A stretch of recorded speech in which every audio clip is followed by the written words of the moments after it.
in a very deep line of engagement from 1957 to be exact, where women gathered and supported one another, strengthened one another in the marketplace, in our places of worship, in our places of learning, in our places of recreation.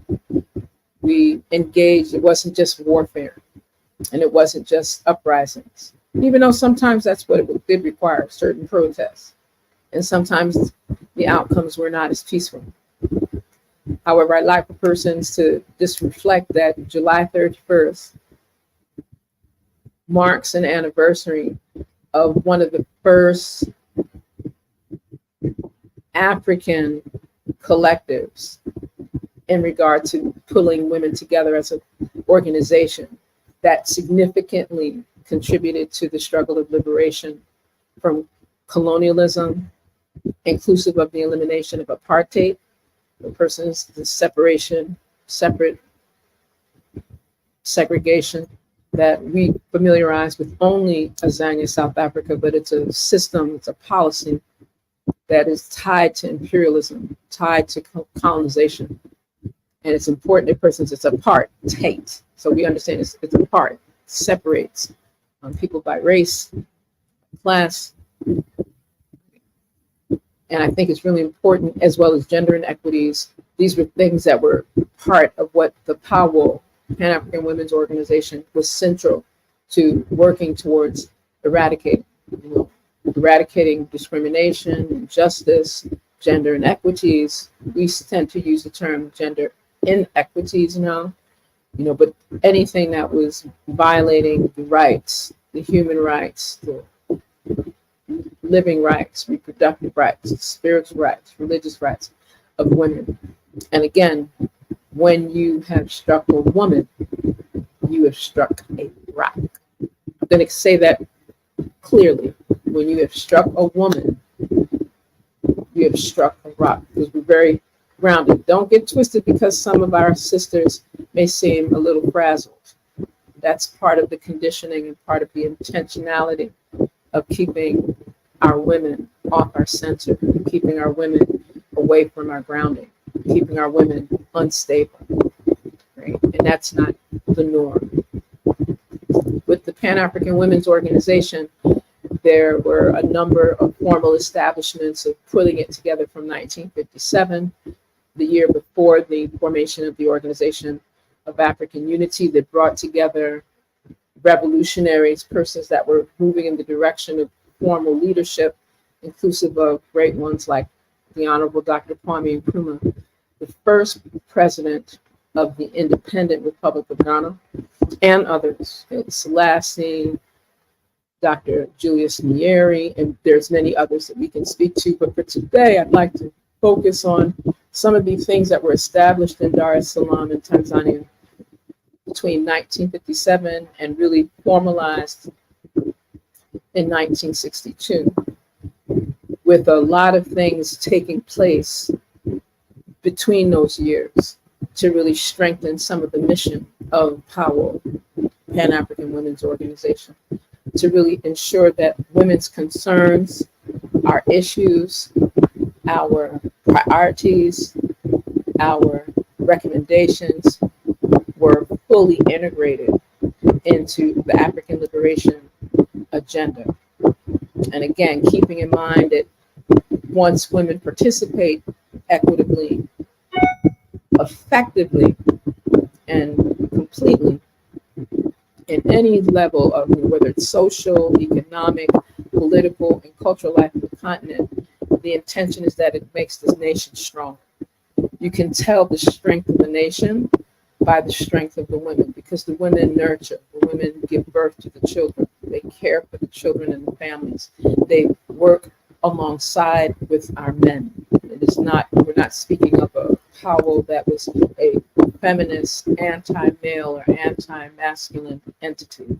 There was a fusion and harmony in how many of the women that brought this organization into fruition brought it together, so that now we're seeing the outcomes of that from what established as the Organization of African Unity as well as what established into the African Union and other, African unions, ECOSOC, CEDAW, Commission, etc. Important that we recognize and remember that. So people tend to look at July 31st. You hear some people speak of it as Pan-African Women's Day. Sometimes you'll hear African Women's Day.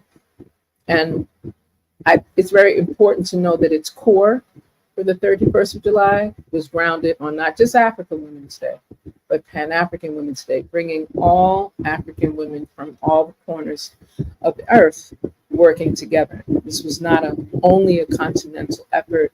It was to bring women of African ancestry, ascent, descent to some, legacy, working together and bringing our cultural heritage, educational, spiritual, economic, political, social values, traditions, institutions on high.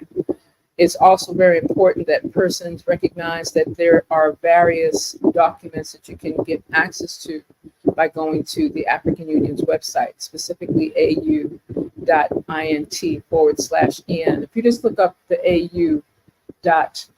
au.org, that may get you a little bit of confusion, but if you just Google African Union, PAWO, PAWO, you will be able to find some of that information very easily, very succinctly. I also think it's important for persons to recognize that when we speak of gender equality, there's no closure. And now we speak of equity because the equality is not necessarily 21st century appropriate, but everyone needs to start at their places of strength and engagement, and at the same time be able to move forward to the best of their ability, given the circumstances, the gifts, the talents, the expertise that they have. So this is also about women's empowerment. And there are several various components that are linked to how our sisters and brothers highlight some of the efforts when it comes to Pan-African Women's Day. So I want to make sure that I highlight two particular points. It's a time where we celebrate the achievements and the advocacy, the contributions of women, and especially a great time for when we deal with advocacy for equity, gender equity in Africa and in all spaces where African women reside, live, work, and contribute.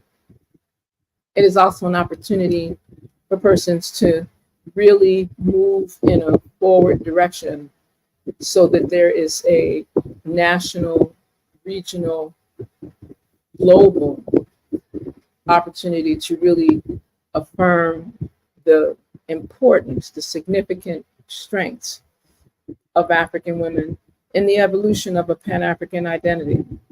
For the purposes of those persons that may not be as familiar with Pan-Africanism, I'll humble to the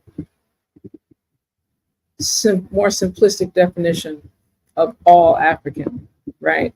But more specifically, speaking from a space of the work of the Honorable Dr. Kwame Nkrumah, as presented within the All African People's Revolutionary Party and ultimately within the formation of the All African Women's Revolutionary Union. Pan-Africanism is, in a simplistic form, defined as the total liberation and unification of Africa under a scientifically socialist government. Keep in mind that this was established in the 50s, 60s, in the 20th century. And because of all of the technology, all of the social constructs that have changed and shifted moving into the 21st century, this is a time where when people speak of Pan-Africanism, we're speaking of that principled, methodical unity, utilizing what people refer to as scientific socialism in some contexts, but some people will just speak of it as the technologies that support a socialist structure. That is not to say that we are going to ignore the challenges, the realities that come with living in a very capitalist, imperial society. And we see where that has gotten us. It is not to say that we will forget our sisters and brothers, because we see what that's gotten us to.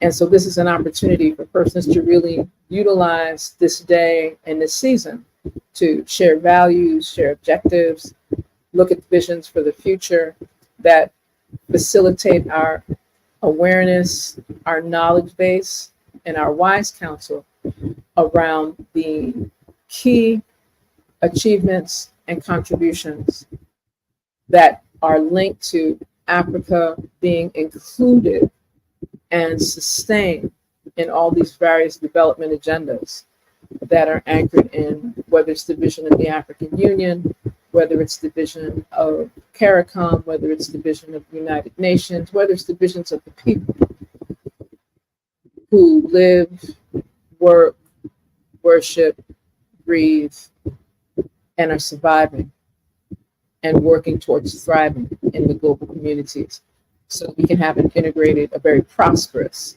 a very harmonious, less toxic, more blessed, peaceful Africa. And when we say Africa, we're speaking of the 12 million square miles of the continent and everywhere in the world where Africans are, which makes it a global affair. Essentially, when we speak of Pan-African Women's Day, which is observed July 3rd to 1st, this is an opportunity for us to talk about various programs of action that are highlighted. This is an opportunity for persons to look at the fact that some persons didn't even realize that the African Union formulated a report. It was an African Women's Decade report from 2010 to 2020. And of course, with everything being in global chaos with C-19 in 2020, many persons may have lost their awareness, their understanding of that. But I think it's really important for persons to just get an idea of what were some of the reports, what were some of the key determinants in that particular report. And it spoke definitely truth to power in regard to looking at how Pan-African Women's Day was used as a foundation, cornerstone piece for bringing out several different realities of what's been happening in our communities. And I'm going to just share just the commitment that various member states within the African Union, which brings together heads of state of the independent nations in the African continent. And again, keeping in mind that we will speak very briefly to the sixth region diaspora piece that incorporates people of African ancestry born and residing outside of the continent. I'll highlight that because I'm sure most of us may not speak too much on that. But I'd like to highlight these particular thematic areas that were highlighted in part of this report. Fighting poverty and promoting economic empowerment of women and entrepreneurship. That should sound familiar. Agriculture and food security. If we cannot eat and feed ourselves, all of these conversations will be silent. 3, women's health, maternal mortality, and HIV and AIDS. And of course, we know that that is expanded into STIs as well, other STIs as well. But again, if we're not healthy, we do not have wellness and strength in the work that we're engaged in. This becomes another moot, futile, useless discussion because there won't be anyone alive to be able to even have some of these conversations. 4, education, science, and technology, the other EST. 5, environment and climate change. And we've already seen, we are living in 2024, present now, as we're all sitting where we are, whether we're suffering and struggling with the fires that are taking over the northwestern portion of the 48 contiguous US, whether we are taking over some of the contexts and struggles that are happening in these hurricane-prone spaces where there's an actual season, not called autumn, spring, winter, or summer, but called hurricane season. So this whole climate change reality is really important. Why are certain glaciers melting? Why is it so excessively hot? What does it mean when we say stay alive 1.5? And what does it mean when people talk about net zero? So those are some of the things that are involved in that environment climate change piece. And then number 6, peace and security and violence against women. And I'll pause there because we are having an increase in the number of women and girls that are missing, that are found murdered,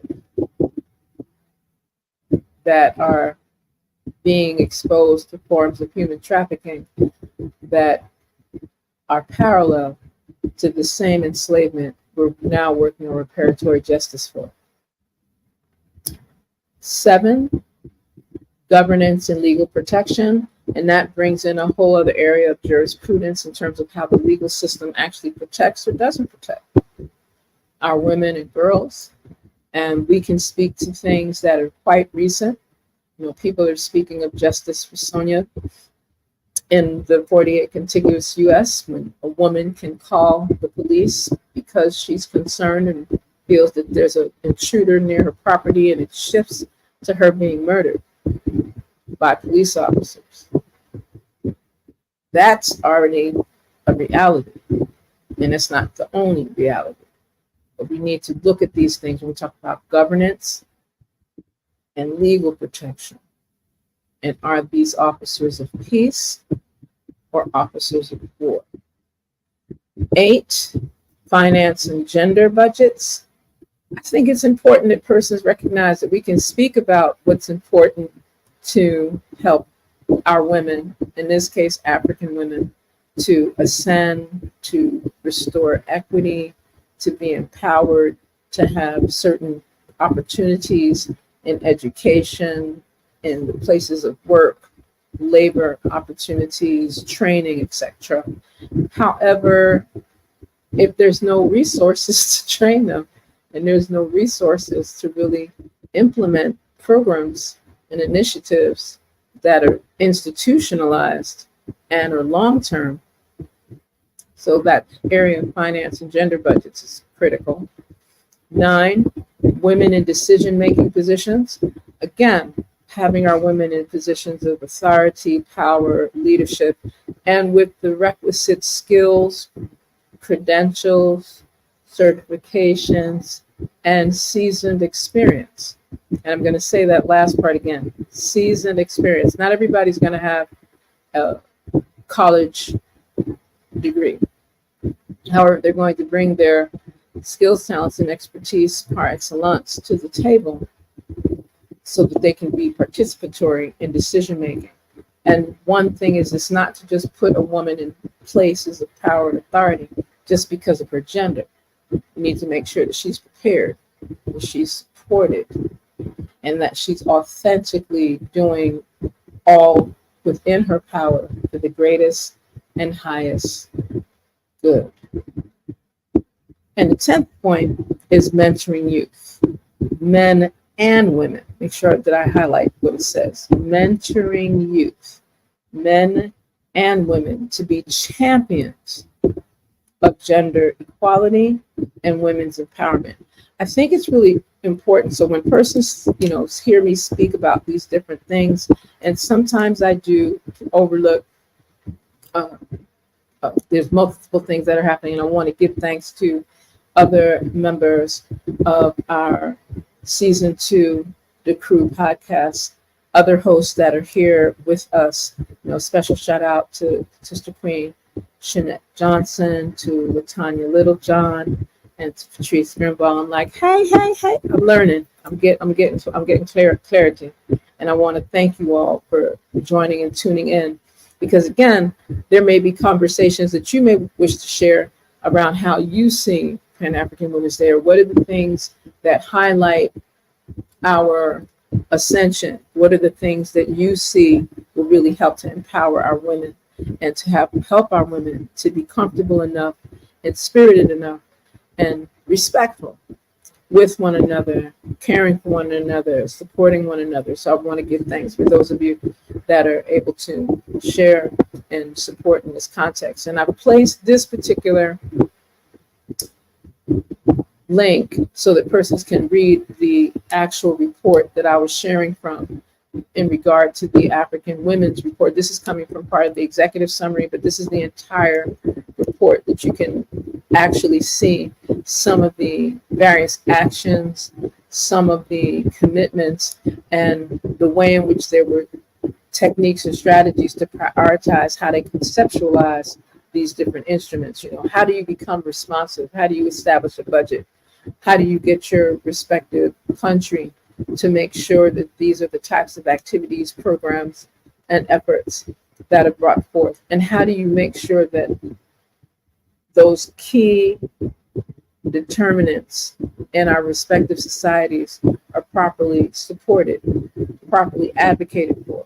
You know, because advocacy is important, but so is coordination, so is training, so is management, right? And of course, monitoring what is taking place. It's one thing for people to say that they're part of a particular activity, program, or guideline, but we need to also recognize what is meant by gender responsiveness. So I want to just share that part of the theme, again, for this decade that people probably didn't know about, that was from 2010 and 2020, was approaches to gender equality and women's empowerment, and how to recognize the need to engage a majority of women who are in rural as well as urban grassroots communities. So again, it can not only be the elite, it can not only be the persons that are in the city with the opportunities, have already broken the glass ceiling. It needs to go across a very wide, diverse, intergenerational, intercultural, transcultural space to really help all women be able to navigate moving things forward. And I want to highlight another protocol that was highlighted in this report, and it's the protocol to the African Charter on Human and People's Rights, on the rights of women in Africa. And I'm going to pause for a second because I want persons to reflect on what you may know about Africa, what you have heard about Africa, what you may see in the media about Africa. And I encourage those that have not visited the continent and put their own eyes in that space, any part of the 12 million square miles of the African continent, inclusive of Madagascar, inclusive of Equatorial Guinea, inclusive of Mauritius and Seychelles, those little islands that sit off the side that people tend to forget about. Some of us have been to dozens of countries. And in the case of myself, it's more than 3 dozen now. And the intention is to be able to not only touch and pass through, you know, a day here and do a tourist visit, but to actually go and immerse ourselves into the culture, the traditions, the institutions, the space, and of course, with all safety protocols in place. It's important to go and see for yourself before we believe what propaganda and certain media networks would like to present as what is really happening in Africa. Right? So I'm going to come back to this protocol. The protocol to the African Charter on Human and People's Rights, on the rights of women in Africa, they refer to it as the Maputo Protocol, remains one of the most progressive legal instruments with a comprehensive set of human rights provisions for African women and girls. Now, keep in mind that this is being established, this is part of this report, right? However, we have exhibited in media and even on the ground some very negative manifestations of actions and violations against our African women and girls. So whether persons want to speak of what transpired in northern Nigeria with the forced removal and kidnapping, torture, rape, and in some instances deaths of young schoolgirls, whether it's finding women in different parts of the continent and other parts of the world where we're finding African women in shallow graves, we're finding African women drowned in obscure spaces. And persons tend to overlook the fact that some of these women are not even documented. So it's hard to miss a human that's not even documented, especially young women. So I say this so that we are in a space when I highlight some of these things. This is a global agenda. This is not just what I think to prioritize, what I think that should be highlighted. But there are some very key determinants that are linked to agriculture, legal procedures, economic development, education, health. I'm keeping saying that one, health. If you're not well, you can't be too participatory in these affairs. There's a whole section of researchers that are involved in training, political analyses, and capacity building for women unions, women trade associations, so that we can actually help our sisters globally to the best of our ability. So I think it's really critical that we spend some quality time for persons that aren't as familiar with what is happening in the African continent. What are some of the benefits? Not everyone is starving. Keep that in mind. All of the wealth and riches of the entire international community have to give their nod, have to give some thanks and praise for being able to extract, in many instances, exploitatively extract, but to extract resources that the world is benefiting from, whether it's chocolate, rubber, coltan, diamonds, gold. I can go through the list. Uranium, doesn't matter.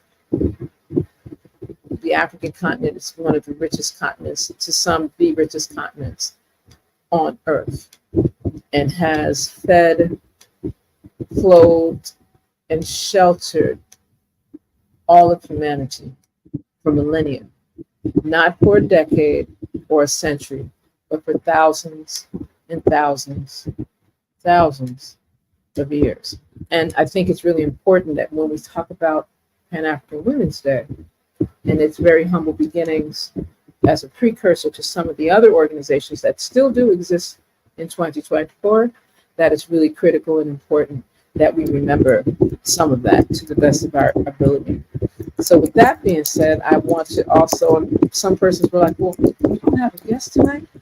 My guest, and I will talk about my guest because she said she would join us another time, and that is none other than, I have to breathe. Powerful sister, a royal, powerful sister that I had the honor and privilege to come to know through some of the work as an ambassador at large within IDO Network. And I can put up that website for people who aren't familiar with IDO Network, but I think you can just go to idonetwork.org and learn a little bit more about some of the international humanitarian work of IDO, which is a not-for-profit organization that focuses on really providing connections to healthcare, human rights, business, and humanitarian efforts. I feel it's very important and very critical for people to be familiarized with organizations like IDO, because many times we think that people are not doing anything for, inside of, and within the African continent, and that is very far from the truth. Formulated through the vision and word sound power of His Highness Papa Atakere Paul Iganda Jones, and his beloved Queen, Her Highness Queen Grace Iganda Jones. I think it's really important for persons to just get an idea of some of the work, the efforts, the whole vibration of not just having a dream, but manifesting positive upliftment for African people, by African people, within the continent, as well as in the diaspora globally. And it's very, very important that there is a knowledge base for persons to know that there are various cultural institutions that bring together a major networking of royalty, kings, queens, traditional chiefs, and elders that really provide an alternative to some of the foreign models, and I quote this, of that are running society. So, quote, revival of the Ubuntu philosophical basis in leadership, putting ethics, morals first, is what drives this new strategy forward. This is also an opportunity for partnerships and cooperation that embrace Africa's distant descendants from the unfortunate victims of ancient, foreign, barbaric practices of the enslavement trade. I think you just saw what happened, family. Human trafficking and the inhuman institution of enslavement. So there's a lot that happens inside of organizational entities like IDO. I think it's also important for persons to just be able to recognize that you can easily go to the background and learn a little bit more. It's a relatively new organization that has widened its reach, not only in Ghana, South Africa, Kenya, Uganda, Togo, the 48 contiguous US, UK, reaching with connections in Canada, as well as in Germany, and throughout Guyana, Jamaica, and other parts of the diaspora. I think it's important for persons to just get an idea of the type of networking, the types of cultural institutions, the types of community groups that are working with certain expertise locally and otherwise for social change. And it's also important that a couple of things. Culture tends to be left behind. And within IDO, and I think I'm going to put this particular link so you can find out what IDO is for those persons that may have lost some connection, just so that you can peruse on your own. Greetings, Sister Queen Trevita Harris. It's wonderful to have you join us.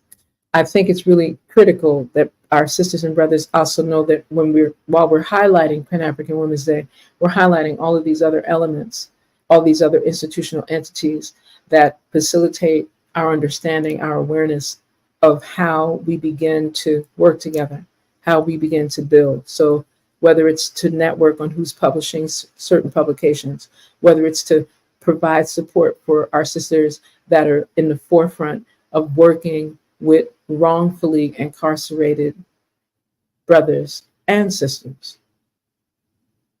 I see them as prisoners of war just as much as I see others that might have been in a formal situation with warfare, right? Because if you spend more than half of your adult life incarcerated for something that you keep telling for decades that you haven't done, and you survive that, what kind of reparatory justice would heal that? So I really want to give my word, sound, power, and strength to those sisters and brothers that are in the forefront of that kind of work, because that is instrumental to how some of us are putting certain things together. I started to speak of our guests that had another priority, and I want to highlight that other priority was a humanitarian priority, because we've had some very serious matters affecting not only our African communities, but our Eurasian communities, our Native Amerindian communities, and just humanity. You know, we have lost a significant core of our humanity globally. You know, when you can read about a teenage child, for whatever reason, going to a dance class in the UK and wantonly stabbing people to death, and they're still navigating what took place, what happened. That makes you have to pause and definitely go into a place of prayer and deep reflection. What has happened to our psyche where there's that total disregard for human life? what we're reading about that's happening in West Papua New Guinea. And people are like, she went from Africa to the 48 contiguous, start talking about UK. I'm getting ready to go into some other spaces, but in West Papua New Guinea, Pacific Islands. We always think of, like, we say hula, forgetting that that's like one particular culture. And then we think of savages because people would present them with their tongue out their mouth and a piercing or a bone through their nose. Again, cultural ascension means that things will have meaning in different spaces, and it's more important for us to humble our spirit and learn before we give judgment to that which we do not know. Always use a hashtag, delete ignorance, add wisdom. Hashtag, add wisdom. It's important that we begin to learn. But what is happening, again, as recent as Monday, just a few days ago, latter part of July, rather, we're getting reports that in spaces that are usually pretty idyllic, people eat a lot of fruit, meat, fellowship, boating, but for some time now, because it's not in the fray of media, we have brothers and sisters, or at least I should say males and females. I would like to say they're my brothers and sisters, that are violently attacking one another, massacring one another over land disputes, because the population, of course, has increased due to circumstances outside of many of their controls. Again, colonization at its best. 21st century colonization, I should add. And it's escalating. It's escalating because then it's moving into a space of accusations of sorcery on how people are able to acquire land or get land, who signed the land over to them. These are things that are in reports. I think it's really important that we recognize what's happening on the global plane. For some people, it'll appear apocalyptic. Some people may go as far as to see it as the last days, the vibration shift of Armageddon. And we can go on and on and on. But at the end of the day, what we like to highlight, or we should highlight, is how important it is for us to remain centered, grounded in truth, justice, order, reciprocity, balance, divine righteousness, and harmony to the best of our ability. So I think it's really important that we spend some time in that space and really send prayers in action. When will we see peace? What is required for there to be a restoration of peace and prosperity? And how do we bring that truth to power? What I love about this broadcast is usually when I thought that I might have forgotten certain things, I didn't. And I've got cheat sheets. So the next time that we gather, which I'm definitely looking forward to because it'll be later this week on Thursday, since we continue to have AST Speaks, Building a New Legacy, the first and third Thursday, and on select bonus opportunities as are afforded to us. We will also share some other words of power, words of strength. I encourage our sisters and brothers to take some time, learn about some of these different organizations that are doing a variety of things. I think this is a great time for us to speak about. I wanted to share about the Omanye Royal Kingdom under the leadership of Her Royal Majesty, Vicky Lextar. I'm just going to leave a nugget in that regard because her plan was to join us. She is one of the royal lineage representatives from the Dovu Ona royal family of Osun and the Okam Umyashin royal family of Jarase. Là, in Ghana, West Africa. So I'll leave the link for you to explore, learn a little bit more about Her Royal Majesty Queen Vicky Lextar, and we'll get an opportunity to speak with her in ways that really will help us to understand their commitment to respect for humanity, faith in what is right, and I quote, and a desire to seek the best for a common good, just so we can get an idea of some of the work, some of the efforts that she brings in terms of the work being done by the Omani Royal Kingdom. And I'm just going to share, as a part of my closing tonight, I had the honor and privilege to be an invited guest alongside of the royals of the IDO network community. And we were granted with a form of hospitality, regal hospitality that is beyond words. And I want to extend my thanks to Her Royal Majesty Queen Vicky Lextar and the phenomenal representatives of the Omani Royal Kingdom. And I've left that link so that you can find out a little bit more on your own in that regard, because we're getting to our closing portion. I want to thank those of you that have chimed in, spent some time hearing us give tribute to Pan-African Women's Day. And for persons that are not as familiar with Pan-African Women's Day, I encourage you to learn what you can. You know, there's a lot online. You know, we seem to be really proficient. We seem to be really proficient on highlighting what we learn and gather online. But I'm giving some links that persons can use and share in their respective spaces. Some of them will come from the African Union. Some of them will come from the Department of State. So, because I know some people are very comfortable with recognizing, you know, some of the efforts, some of the work of Pan-African Women's Day with a whole celebration of champions of gender equality and gender equity. So I would like to make sure that you have that for your own use. There are also Pan-African Women's Day activities that are forthcoming with the All African Women's Revolutionary Union. As I mentioned earlier, they've had an activity on past Sunday. Some persons are hosting activities today. Others are hosting activities August 9th in alignment with South Africa or Azanian Women's Day. And there's a number of other observances that we'll get a chance to talk about at length.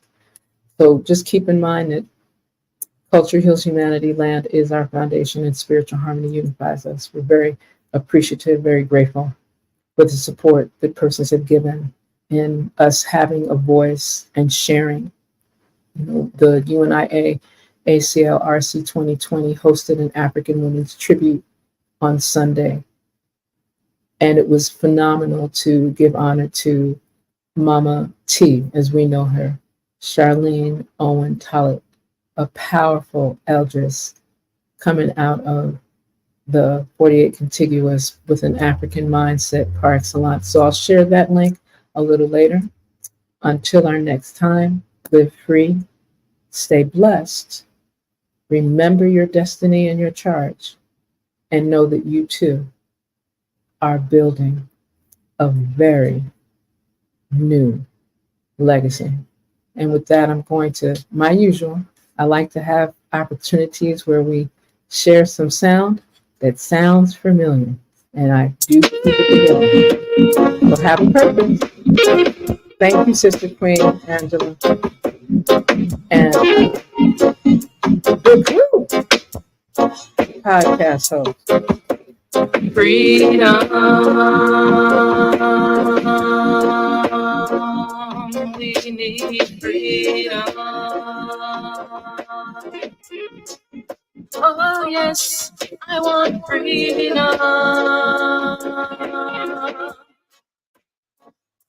I want freedom.